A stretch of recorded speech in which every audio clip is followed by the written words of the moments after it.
So let's start here. We always talk about the third phase of the game, right? But rarely, when you're talking about special teams, does it actually stand out enough for us to give special teams its credit for being a key part of the win. That was not the case this game. This was a game in which clearly you could not escape what special teams did to contribute to this win in multiple facets. First off, Cade York continues to quietly be fantastic for LSU. 2 of 2 on the day when you had to have it. The 49-yarder was a thing of beauty. The bottom line for this Tiger team at this point is that with a freshman quarterback and a bad defense, every single point matters, and Cade York has been very consistent. Zach Von Rosenberg was so good that he's in the talk for maybe MVP of the game. If LSU's defense could be a bit better and not allow some of these punts to be erased, his ability to pin the Hogs, to flip the field, it was absolutely fantastic this game. I think he had 5 inside the 20, and he was like 3 or 4 inside the 10. So shout out to Zach Von Rosenberg. And then obviously we're talking about special teams. How could you get away from the literal game-clinching play? Jay Ward off the edge, full effort, doing just enough to tip that ball, secure the win, make sure the Golden Boot stays in Louisiana, and shout out Jay Ward. A lot of overcoming adversity for him game, a theme that we'll see repeated. Also had the really good play on 3rd and 3, the play before, to make Arkansas have to kick a field goal and to make sure that it was so far away. So Jay Ward closing out this game. We talked about it earlier, but you did an incredible job on 3rd down. It was a big worry spot for me coming in. Both teams are bad offensively. Arkansas was markedly better on 3rd down defensively than LSU was, yet 0 for 9 for Arkansas, 13 for 24 for LSU, really 15 of 24 when you factor in the 2 4th downs that they would go on to get as well. This is 100% why you won the game. Good situational football from the defense. I love the way that this team responded to adversity multiple times this game. LSU's winning 10-7, right? The drive is looking smooth. Terrace Marshall has a 20-yard gain deep into Arkansas territory, but he fumbles. Arkansas gets the ball back. You're kind of like, oh boy, that's a huge momentum hit. How will this team respond to that haymaker? Calmly, businesslike. Defense comes out there, takes care of business, gives the ball right back to the offense. How about when you're up 20-13, 20-14, you have a chance to take the lead, you don't take advantage, a couple holding calls, kill drives. All of a sudden, it's 21-20. They have 1st and goal from the 5. It looks like you're about to go down 8. And then what did you do? The defense held, something that is all too rare this game. You make it 24-20. Then Arkansas got the ball back again, and you held again, setting up your freshman quarterback to go engineer a game-winning touchdown drive. Fantastic job situationally by this LSU defense. This came in averaging 10 yards per attempt. This is worst in the country coming into the game. It got worse. You gave up 14 yards per attempt. This game staggeringly poor. I do wonder, though, and this is almost impossible to answer, but if Eli Ricks and Derek Stingley Jr. had remained in the game, I wonder how different the numbers would be. I don't think Arkansas would have had near the success that they did. So although this is not a well-coached team or a well-coached defense, there's no doubt that it would have been far better, maybe even good, if those guys had been able to remain in. Personnel, big element, and why everything's gone so poor. Both targeting calls were targeting calls per the rules, but I don't think the intention of either was dirty.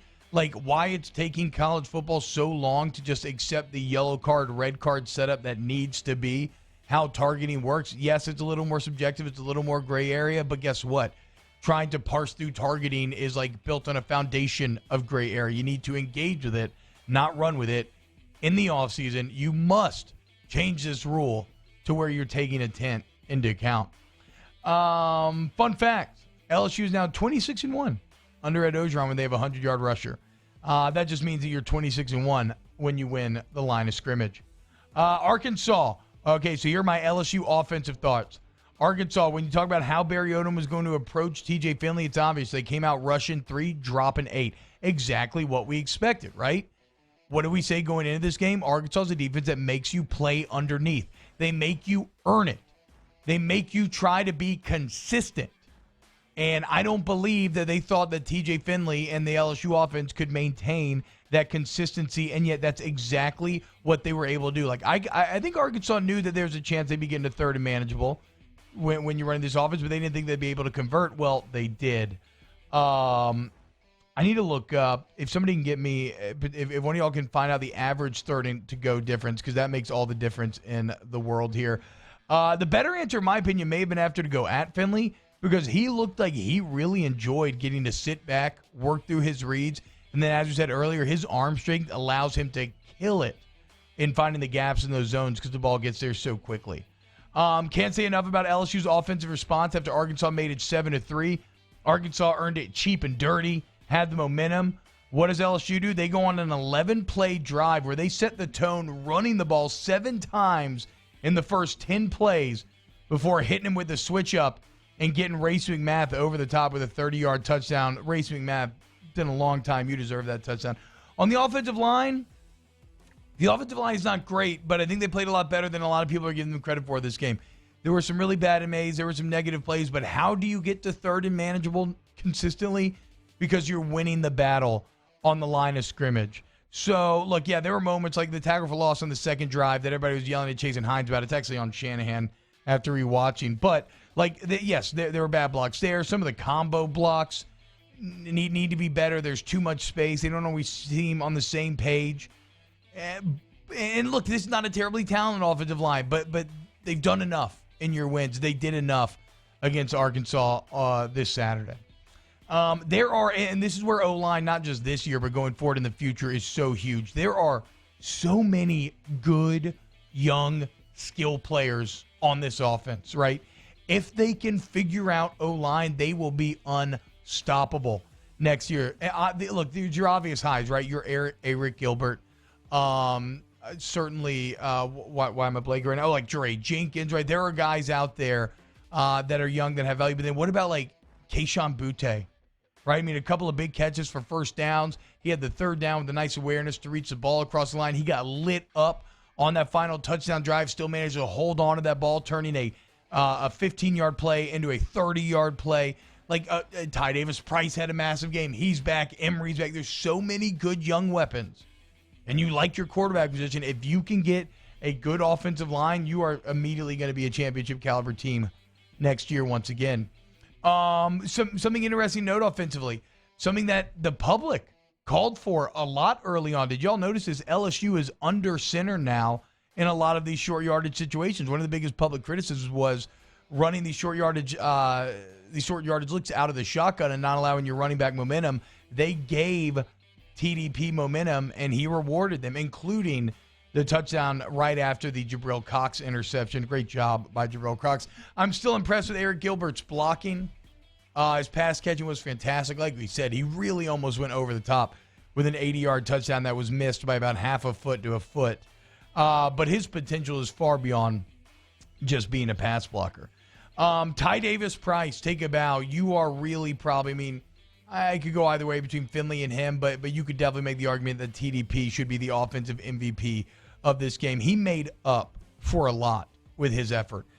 Constantly driving the pile, falling forward. He took a lot of 2nd and 10 runs and managed to make them, 3rd and 3, 3rd and 4 type of situations, which is very hard to do.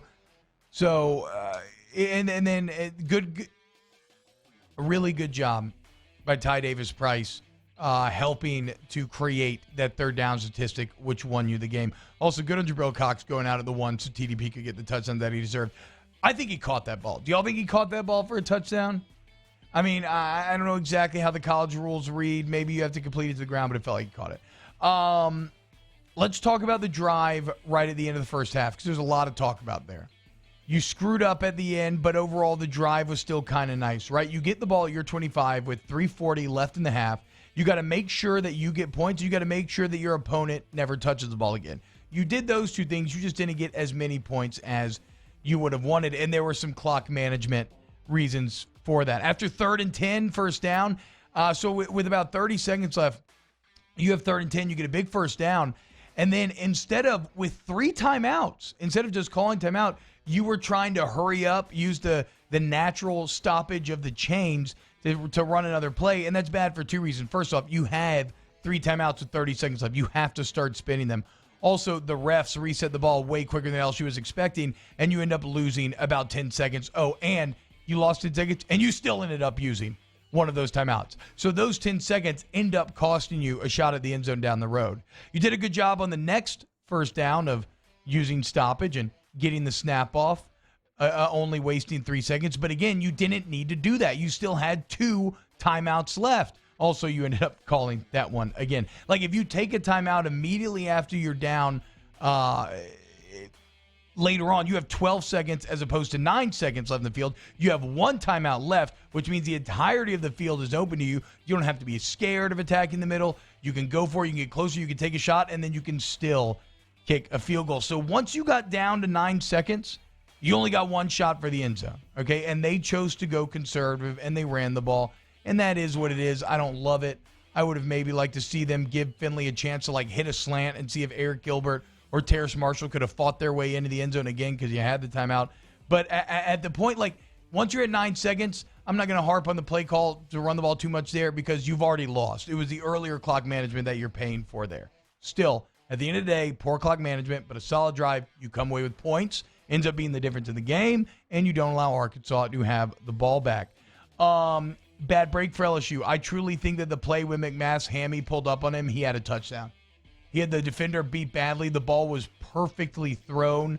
And it's kind of interesting the margins that can decide a football game, right? Because if he doesn't get hurt there, that's 27-14 LSU with another deep touchdown pass to Racey McMath. I think that's a knockout punch.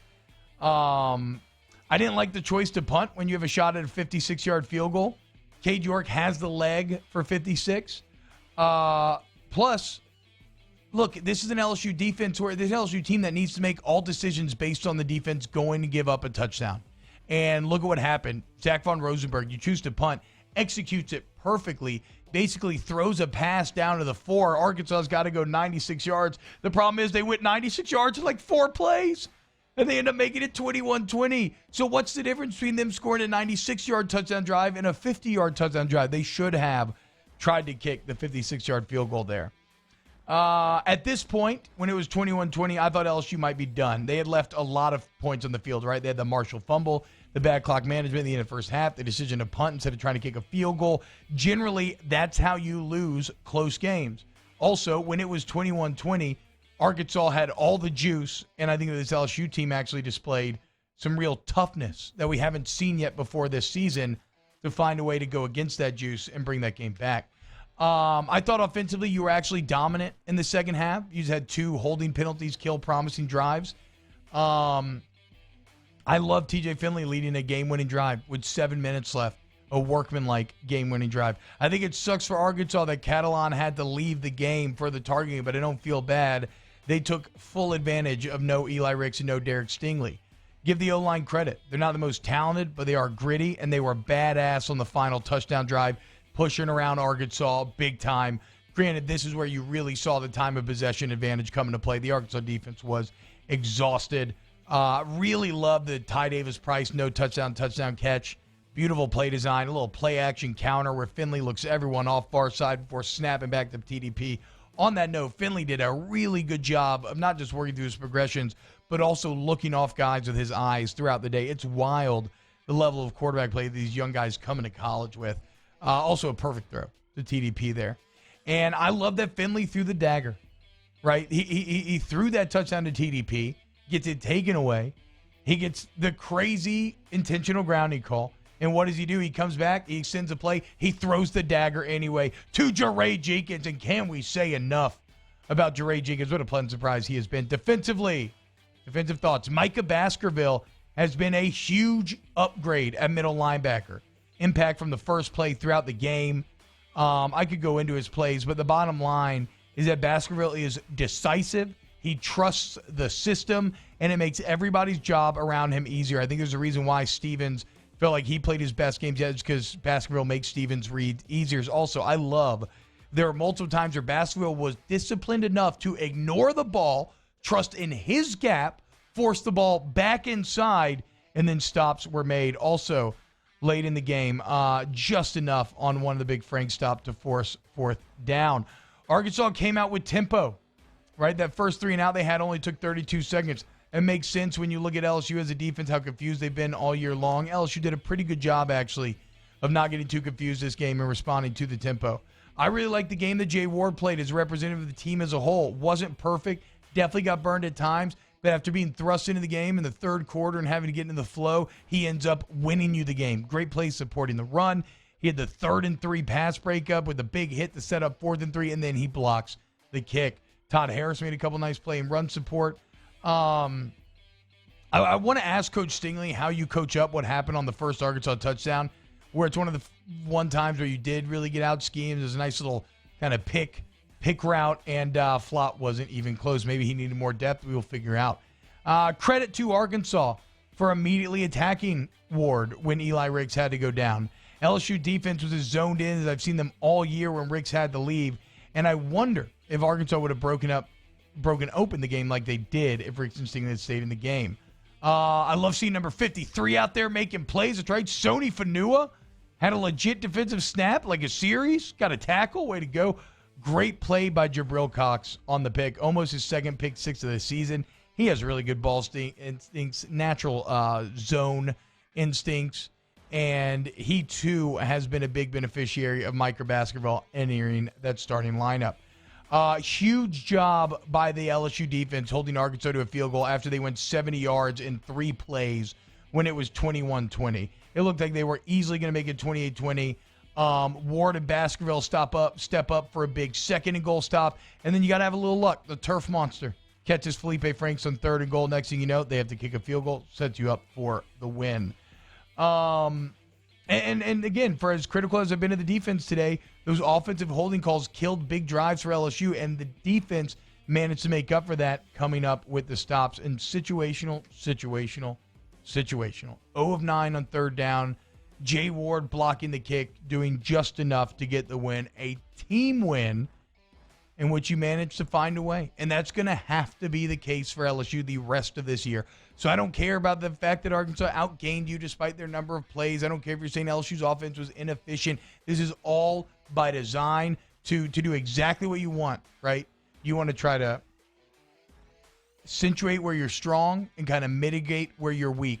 And that's what LSU did in holding on to that ball for 42 minutes, hiding that defense, and allowing, remember, what did we talk about? These skill positions, that's where your advantages lied. It was up to the offensive line and the run game to get you there to take advantage of it. And on third down and short, what do you see every time? Eric Gilbert, Terrace Marshall, the skill positions coming to the fore. Shout out LSU, Golden Boot winners. Let's go. Better luck next year, Hogs. All right, when we get back, so you have to say, and we'll get to more of some football talk here on OTBOT.